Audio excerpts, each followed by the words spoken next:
It's been a while since I last commented on any show, presentation, conference, or event. I believe the last one was the Game Awards 2023. I've kinda stepped away from voicing any reaction to those types of things because they started to feel like obligations because everyone else was commenting on them too. But now I actually do have some thoughts that I wish to voice. Like a lot of people, I watched the PlayStation 5 Pro technical presentation the other day, and I have some remarks about it. It goes without saying the biggest talking point circulating the internet is the price of the machine, a whopping $700, and that's without a disk drive and without a vertical stand. However, I want to talk about things in order, more or less. So before I dive straight into the subject of price, I want to give a critique of the presentation itself, because even before the price popped up on screen, there were a few red flags here. First off, Mark Cerny, the presenter and lead system architect of the console, states that the primary goal of the PS5 Pro is to minimize the need for a choice between fidelity and frame rate modes in games by elevating graphical performance of frame rate modes so people can experience 60 frames per second without a sacrifice to image quality. Now, this is not an inherently bad idea.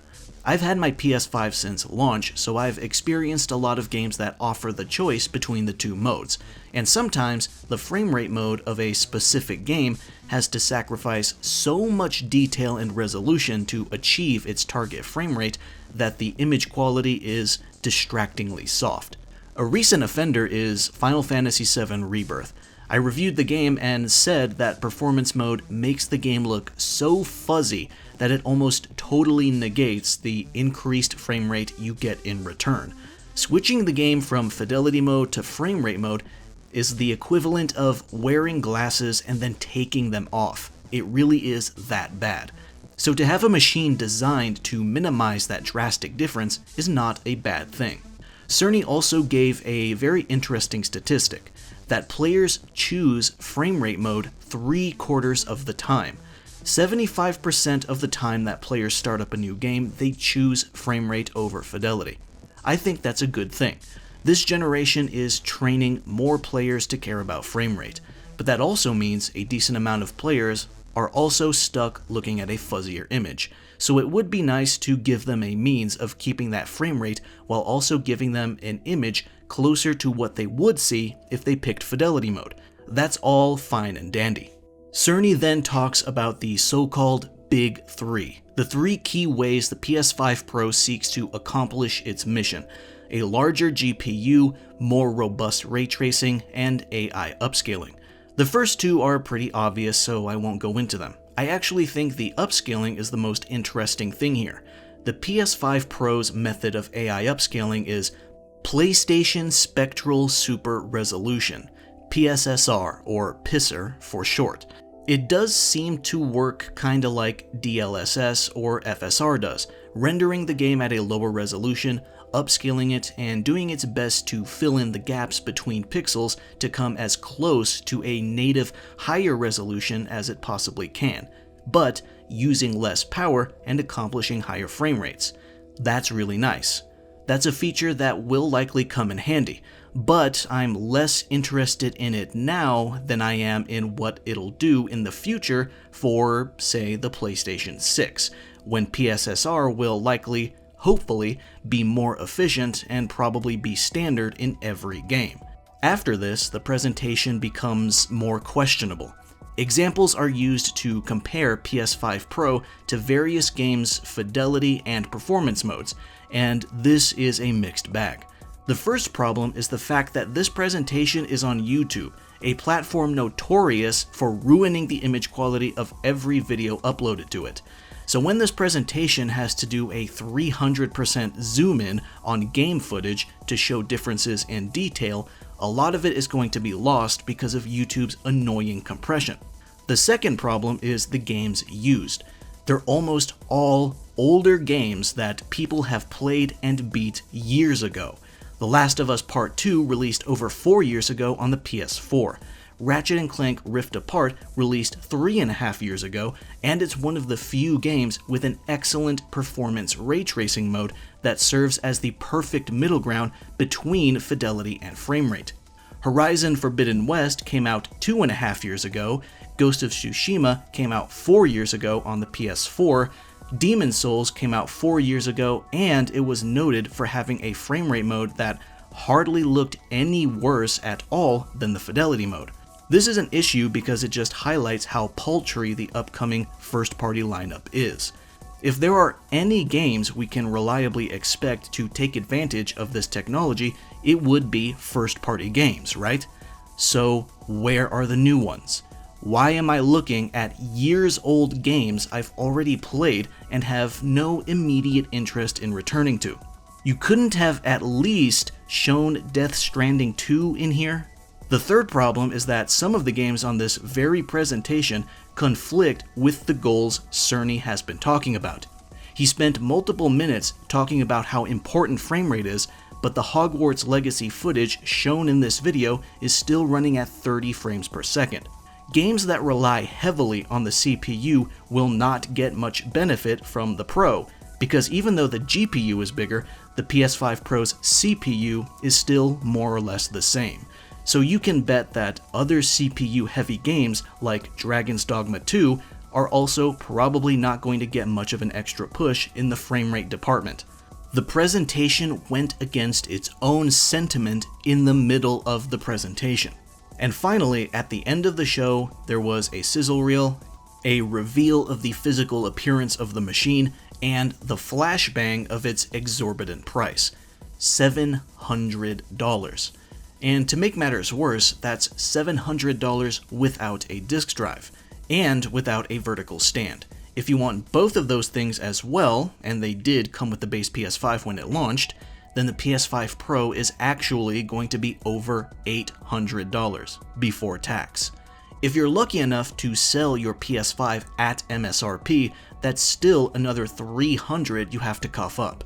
Meaning if you have a launch PS5 disc version and want feature parity with a disk drive and stand, then a PS5 Pro is a $300 upgrade at the bare minimum. This leads to the topic mentioned in the title of this video, cost versus value. This got me thinking about the previous 2 generations of PlayStation consoles. I was there when the PlayStation 3 was revealed and given the price tag of $599 US. I saw how much it was clowned on. I saw the memes. I laughed with them. But as the years passed, I slowly realized that the launch PS3, the big, fat, beefy bastard that came with either a 20GB or 60GB hard drive, was actually a good value, even in spite of that seemingly high cost. In hindsight, it's a miracle that the PS3 didn't launch with an even higher price. Apparently, every unit was being sold at a $300 loss. The console had 2 major strengths. It supported and popularized the Blu-ray format, and it had hardware-based backwards compatibility with the PlayStation 1 and PlayStation 2 libraries. Even though it cost $600, the PS3 was still the cheapest Blu-ray player you could get. If you were interested in Blu-ray at all, your choices were a PS3, which was $600 and could support games, or a dedicated normal Blu-ray player which cost $700 or $800 and did not support games. The choice was pretty damn clear at the time. And hardware backwards compatibility with 2 previous generations was something we definitely took for granted at the time as well. If you put a PS1 or PS2 game into a launch PS3, it would just work. There was no question of if the emulator supported it. There was no emulator. The launch PS3 had the guts of a PS2 inside it. So PS1 and PS2 games just functioned. The launch PS3 had a high cost, and people mocked it at the time, but all these years later, I now understand that it also had a high value, because of its Blu-ray support and excellent backwards compatibility. In regard to just sheer features, I would even argue that the launch PS3 is probably the best console of all time. It truly did everything. The PS5 Pro does not offer anything comparable to those things. The base PS5 already plays PS4 games and 4K Blu-rays. And then you have comparisons to the PS4 Pro, which released 3 years after the base PS4. The base PS4 launched at $399 in 2013. The PS4 Pro launched in 2016 at, you guessed it, $399 as well. The PS4 Pro launched at the same price that the base PS4 launched only 3 years prior.